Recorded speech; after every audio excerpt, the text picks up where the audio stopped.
Hello, darlings. It's your favorite ghoul friend Elvira, here to tickle your spines and curdle your blood. The sun has tucked itself away for the night. The world belongs to the moon, all the creepy crawlies that thrive in the shadows. This is the time when the house settles. Every creak of the floorboard sounds like a footstep. Every whisper of the wind sounds like a name outside your window. It's the perfect time to talk about things that go bump in the night. Things that defy explanation and leave a permanent chill. Tonight, not a made-up Hollywood horror flick. Oh no, my little monsters. We're peeling back the curtain on reality. These tales are all too real. So, snuggle up, but don't get too comfortable. Maybe leave a light on. We're about to embark into the heart of fear. Our first stop on this tour of terror takes us to a small, quiet town in Iowa. The town is called Villisca. Back in 1912, it was a peaceful place where everyone knew everyone. That all changed on the night of June 9th, 1912. The Moore family went to church for a Children's Day program. Josiah, Sarah, their 4 young children, 2 young friends, Lena and Ina Stillinger, were invited to spend the night. It was a happy evening, filled with music and laughter, but it was the last happy evening that house would ever know. They locked the doors. They went to sleep, unaware of the horror that awaited them. The next morning, a neighbor noticed the Moore house was unusually quiet. The curtains were still drawn. There was no sign of anyone starting their day. Ross arrived and found the doors locked. He used his own key to enter. What he discovered inside was a scene of unimaginable carnage. In the quiet, dark rooms, all 8 people had been murdered in their beds with an axe. The investigation that followed was chaotic and ultimately fruitless. No one was ever convicted. The killer had been disturbingly methodical. The Villisca Axe Murder House still stands at 508 East 2nd Street. Now, let's turn back the clock even further to a time of exploration and new beginnings that ended in a terrifying mystery. In 1587, a group of more than 115 English settlers led by a man named John White landed on Roanoke Island. They were hoping to build a new life in a new world. They built homes, planted crops, and even celebrated the birth of Virginia Dare. But their supplies began to run low, and the colony needed help from England to survive the coming winter. John White decided he had to make the long and dangerous journey back to England to gather supplies and reinforcements. He left his family, promising to return as quickly as he could. However, England was at war with Spain. Queen Elizabeth required ships for the war effort, leaving White stranded for 3 agonizing years. In August of 1590, John White finally returned to Roanoke Island. As his boat approached the shore, he expected to see a bustling village. Instead, he was met with a chilling and absolute silence. The entire colony was gone. All the houses had been carefully dismantled, not destroyed in a fight. No signs of struggle, no bodies, no graves. It was as if men, women, and children had simply been erased from existence, taking all their possessions with them. The only clue left behind was a single word carved into a wooden post of the fort: Croatoan. Did the colonists go there? Did they integrate with the tribe, or were they taken? John White wanted to sail to Croatoan, but a storm forced him back to England.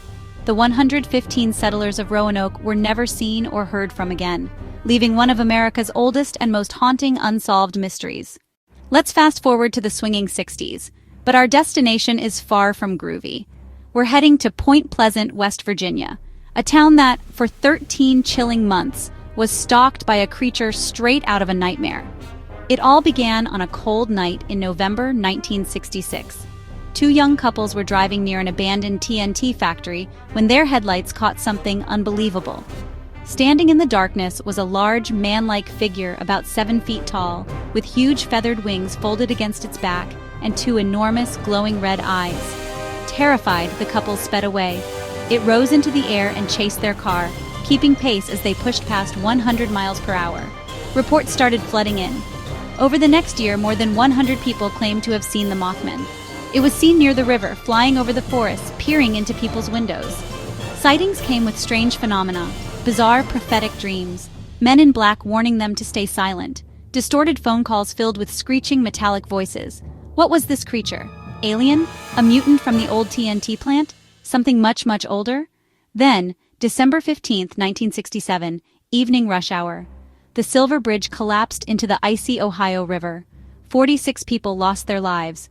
The disaster marked the peak of the 13 months. After the collapse, the Mothman was never seen in Point Pleasant again. Was it warning them or causing the tragedy? We may never know.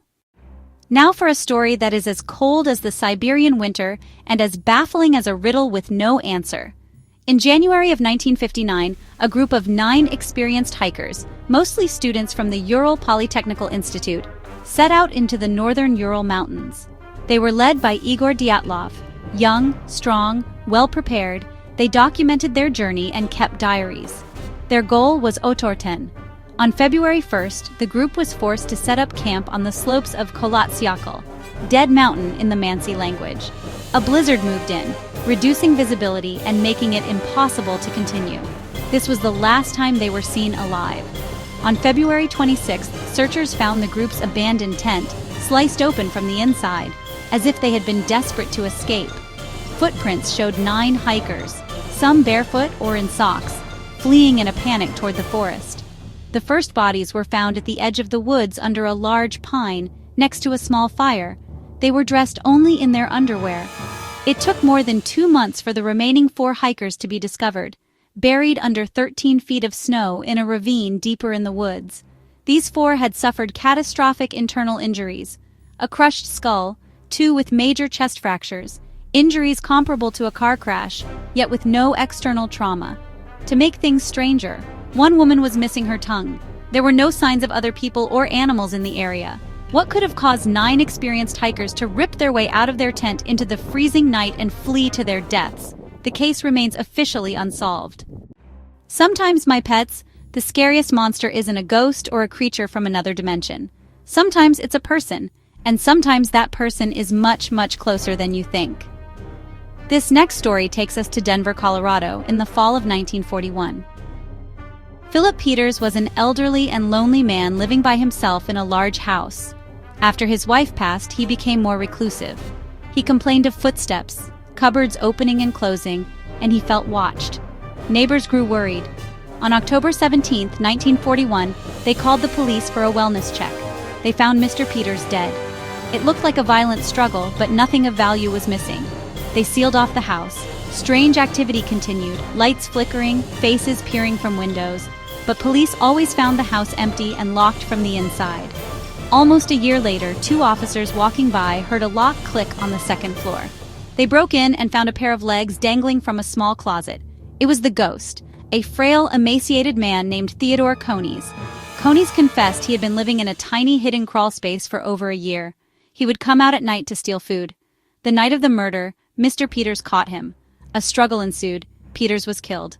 Coneys retreated into his hiding spot, living alongside the body and the police just a few feet away unseen. He was the ultimate boogeyman, living inside the walls. Our next tale of the unexplained takes us to the skies above Australia. On October 21, 1978, a young pilot named Frederick Valentich took off in his Cessna 182 for a routine training flight over the Bass Strait.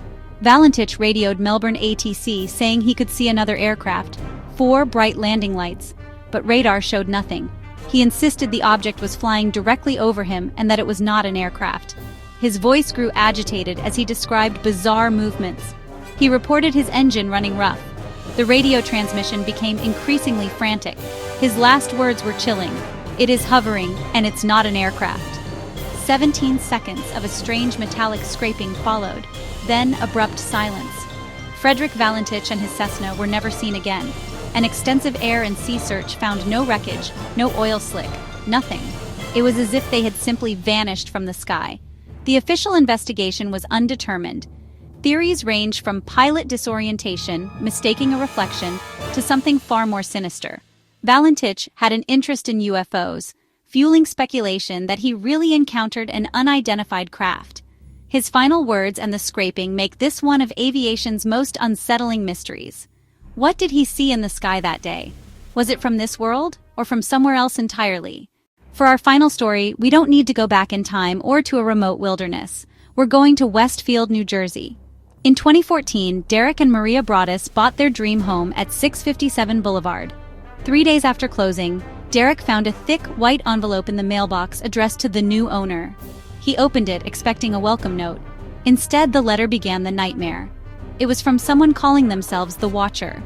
The writer claimed their family had watched the house for generations. "It is now my time," the letter said. "Do you need to fill the house with the young blood I requested?" It asked if they had found what is in the walls yet, expressing displeasure at renovations. It mentioned the Broadest children, the young blood you have brought to me. They installed security cameras and hired private investigators. Police took DNA from envelopes but could never identify the sender. The Watcher seemed to know intimate details about the family, details only possible if someone were physically watching them. They installed security cameras and hired private investigators. Police took DNA from envelopes but could never identify the sender. Terrified, the Broadest family were trapped, unable to live in the house, unable to sell it once the story went public. Who was the Watcher? A disgruntled neighbor? A former resident? Or something else? The identity of the person who sent those terrifying letters remains a mystery to this day. And so, my little ghouls, our journey through the shadows comes to an end, at least for tonight. We've walked through a blood-soaked house in Villisca, stood on the shores of a vanished colony, looked to the skies for a phantom creature and a vanished pilot. We've shivered at the thought of a man living in the walls, and felt the cold stare of an unknown watcher. These stories are more than campfire tales. Unsettling reminders that our world isn't always safe. Cracks in the foundation of our reality. No neat conclusions. Mysteries remain unsolved. Killers never caught.